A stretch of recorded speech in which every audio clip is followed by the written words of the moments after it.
দোকান এখনো খুলি নাই, এখনো খোলার মতো পরিস্থিতি দেখতেছি না। আর দোকান খুলে কি হবে, জীবন বাঁচাইছে এটাই বড় কিছু। আমরা ছেলে মেয়ে নিয়ে চলতে পারতেছি না, যাত্রী নেই রাস্তায়। আমরা শান্তি চাই, আমরা কার্ফিউ চাই না।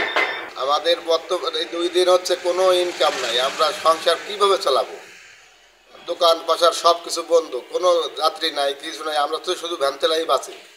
আমাদের তো কোনো ইনকাম হচ্ছে না, আমাদের কোনো কার্ফিউর প্রয়োজন হচ্ছে না। আমার কার্ফিউ না দিলে ভালো হয় মনে হচ্ছে।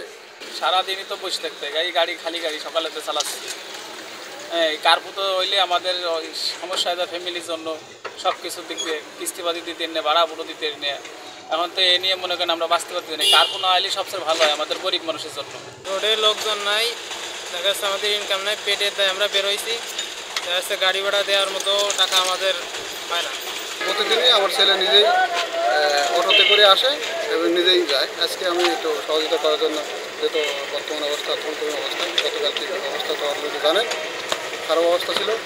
তো ওই বলতে হচ্ছে কি যে গতকাল যে সমন্বয়কদের এনসিপি পার্টির যে একটা প্রোগ্রাম ছিল, এই প্রোগ্রামটা করার জন্য তাদের আরও পুঙ্খানুপুঙ্খভাবে ভালো করে গোয়েন্দা সংস্থার তথ্য আর অন্য তথ্য নিয়ে যাতে করা উচিত ছিল।